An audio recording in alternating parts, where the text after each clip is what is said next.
non nous d'accueillir des soins tout nous comme mais c'est na khasa lodo beta une association du développement tout na yom cité bazon passer le temps et s'occupe pas et ton assemblée générale ordinaire sointé le bon boubouton aussi bi azanwi à vous voir son liquide à fort kwatongo wa mon coton blou canton mais na insi c'est tord de hier na tien dilemme Pamphile cette partie comme on dit après des maisons étaient boubolo egbe wayna le monde so wayna media medicine ko bo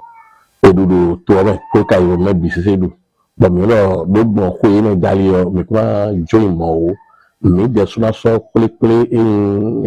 polino de poli d'association développement minazé et de politique va continuer au ko yodinu o so mo asa egbe tan mi ro to mi sun to bi yan bo mi pe do egbe bo kendo de mi ko do pon pour le quartier comme mais mi ka si le mi ko bon mi te ka ko do mi te ko blomi mi alors te to ga o do mi alors te ma do mi ne mi ka si do bon mais alors on bloto do mais ka si bloto do mais non te pas ko so ya mi yo so je do ko e chuba mi mo ko ben blobo achi mi wa kendo mi ko blole lo mi je so mi wa so keke do quartier mi no te pon me ya mi no te ko ga mi to mi ka no te pon si ya mi to mi no dalo apo me no joko no yiko no yikaya sile no bo mi teme aka mi ko to blo no amado gbeni to viero ko de jelo de ni zakwa gbon amado gbeni ya ni mo ko to ji je ngo je gangu ya do ni wayin président association to na yo mi cité yo yin président on e de mo lo ngura pele gbefile bo mi na mo te na do gbeni o gbe mi do egbe kaka bo le ga ho aton kan ho enne mo mi lo bon le monde est bien on de bien comme to vile lo e vi bo ho alo bo ho ape ni no asewa mi de na so ko fo wa me le pe kadino o mo ko to mi ro ko be ga mi ton bo ro si a mi ton bo le ro be mi ton mais le vivant ton mi so mo ya mi wa mo ko be ga be ya so afo ton de ti bo to vile do ko tigi yi ni ko je mi ya ko to vile be do ni tele we ka do we mi na mo ro si o de mi go fi ni o ba so pa so ba so pe wa ba se forme o ro ti o da ko bo mi go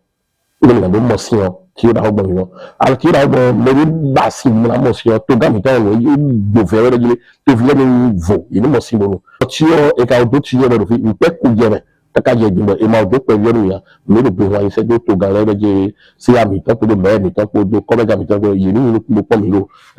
se le bazon pa lo wa bagon yi ni po mi dadan ni go le je poto le e do bon fi alors pa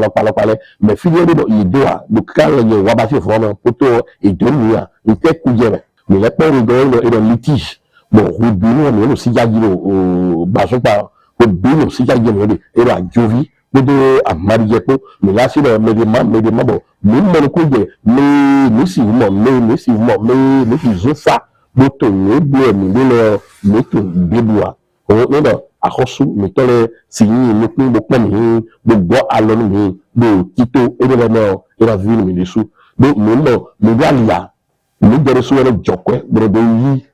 koledo alioji bon teka ko yoro lotissement de ma boa e yeso akhosu mo kendo e da ti o ai ti ba bi ni to e ga jovi to e ga mariye to e ga mi no to mi do ko ndo fi mais akhosu le problème da atie dans la décision de la ti ba no milito e o ni to e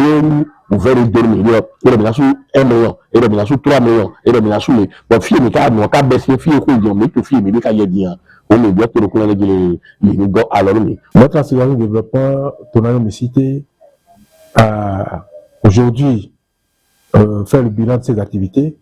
un bilan élogieux, un bilan qui a émerveillé les populations qui se sont reconnues redevables même à l'association, au bureau de l'association. Ça a été un plaisir pour nous aussi, parce que quand vous avez un bureau qui ne travaille pas, quand vous avez un bureau qui ne pense pas au bien-être des populations, quand vous avez un bureau qui ne pense pas au bien-être même de ceux qui ne sont pas membres de l'association, mais qui vivent sur votre territoire, c'est dégueulasse. Aujourd'hui, nous avons fait preuve de bonne gestion, que ce soit sur le plan financier, que ce soit sur le plan moral et matériel. Nous avons fait un bilan que les gens ont aimé et applaudi. C'est à la suite de ça que nous avons renouvelé notre bureau reconduit le président, le secrétaire général est certain, et amener d'autres nouvelles têtes au niveau du bureau pour que ce que nous avons déjà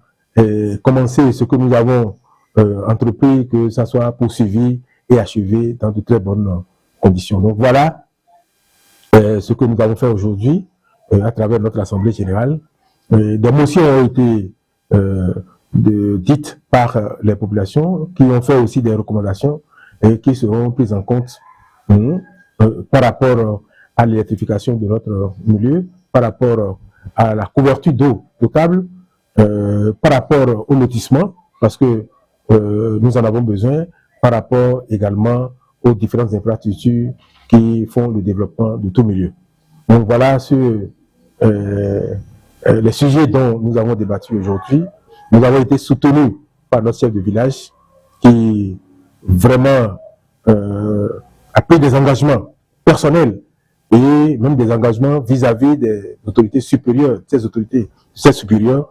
hiérarchiques, pour que tout ce dont nous avons besoin, ce qui est de leur capacité, ce qui est possible à faire, qu'ils puissent le faire pour nous. Je crois que cette Assemblée générale a donné un nouveau visage à notre association Tonayon Mesité de Bazopa. Nous sommes dans la commune de Ouida, arrondissement de Paou. Et c'est vrai, aujourd'hui, nous avons une difficulté qui laisse sans dire, c'est le litige. Un litige de mariage qui couvre, disons, tout ce qu'on appelle unité administrative de Bazopa. Un litige vraiment colossal, mais nous louons le Seigneur et nous prions les différentes autorités à nous aider à sortir de ce engrenage. Quand vous êtes dans un milieu où il n'y a pas le lotissement, quand vous êtes dans un milieu où il n'y a pas de voie, pour que l'État qui est disponible à vous donner de l'eau, l'État qui est disponible à vous donner de l'électricité, l'État qui est disponible à vous donner, disons, de l'Internet, ne puisse pas le faire parce qu'il y a un litige. Et vous voyez qu'il est important qu'on se batte pour régler ce problème. Nous implorons ceux d'en face, c'est-à-dire ceux qui sont les propriétaires, nos propriétaires, je parle de la collectivité Ayovi, nous demandons, disons, leur engagement, leur clémence, pour que nous puissions nous voir, nous mettre ensemble pour régler ce problème. Pourquoi nous avons béni toi, bidou, nous bouteillons, nous connaissons nos pieds. Bon, nous avons quand même que tout le monde bâton platon. Mais alors, nous disons à quoi faire mes mots. Avant, vous de tout le temps, fille. Vous de le bâton café. Nous, bâton pas entendre le fille. Nous, des liens qui n'ont fille. Nous, quand des liens qui n'ont fille, est-ce que B. Et alors, et dans les où. Comme nous, l'électricité, nous, si, mais nous, nous, tous les corps, nous, nous, nous, nous,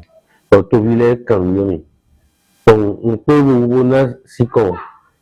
Tovile a. Nous ne pouvons pas. Togan, parti salon. Et bien aussi, si faut, ce bon côté électricité côté, pour les nabelés tobi. Et cassi, on peut dire, bazon papillon, on quand on est bon à le simton, pour bon à mieux miton, est bon nous comme miton, pour bon coup de miton, milliers de terminer, mémoire. Tovile, nous cambions sans qu'ils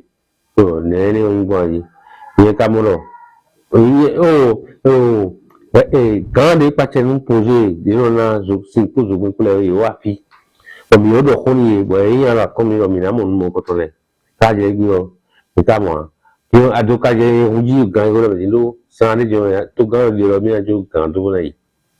ye ju gan do yi mo mi de mi ko se fo mi yo ndagbe kan ya e wo so bi nu ko yo awa ji je o le cho o wa ko le di melo mi de go to lo ma ti mi mo na